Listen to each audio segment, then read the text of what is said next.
બહેનોના અખૂટ વહાલને વ્યક્ત કરવાનો એકમાત્ર દિવસ એટલે કે રક્ષાબંધન.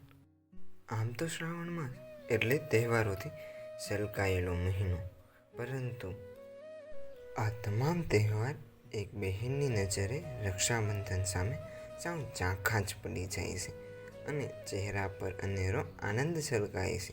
કારણ કે વાત ખાલી વીરની કલાએ રક્ષા બાંધવાની નથી, પરંતુ જવાબદારી અને પરંપરાઓથી બંધાયેલા ભાઈ બહેનના મિલનની છે.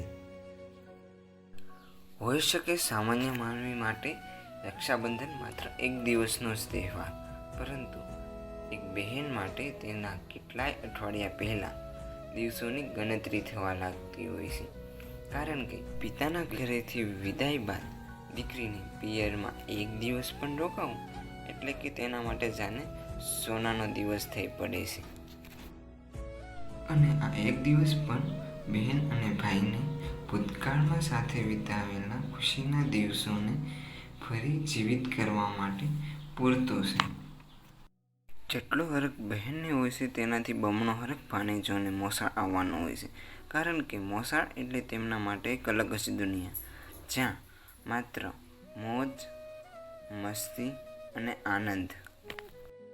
દીપક, કુમકુમ અને ચોખાથી તૈયાર થતી આરતીની આ થાળી માત્ર થાળી જ નહીં, પરંતુ ભાઈ પ્રત્યેની બહેનની લાગણી, પ્રેમ અને સ્નેહ છે. કંકુની સાથે સાથે આજે બહેનનો પ્રેમ પણ ખોળાય છે. આથી જ હરેક બહેન શ્રી કૃષ્ણ અને દ્રૌપદીને આભારી છે કે તેમના થકી તહેવાર ઉજવે છે. આરતીની થાળી અને અખૂટ આનંદ સાથે ઊભેલી બહેન ભાઈ માટે આજે તે જ બાળપણની નાનકડી બહેન બની જાય છે. ભાઈની કલાએ બાંધેલી આ રાખડી માત્ર રાખડી જ નહીં, પરંતુ હરેક ભાઈ માટે રક્ષા કવચ બની જાય છે. અને ભાઈની કલાએ રાખડી બાંધીને મોઢા મીઠા કર્યા બાદ બહેન જ્યારે ચોખાથી ભાઈને વધાવીને 10 આંગળીઓએ ભાઈના માથેથી ઓવાવણા લે છે, તો ત્યારે ભાઈની માથે ગમે તેટલા કાળા સંકટોના વાદળા ઘેરાયેલા હોય તે સંપૂર્ણપણે નષ્ટ થઈ જાય છે. અને આ જ સમયે ભાઈ ભેટના આપવાની સાથે સાથે બહેનની સાથે થોડી રમૂજી મસ્તી મજાક પણ કરે છે.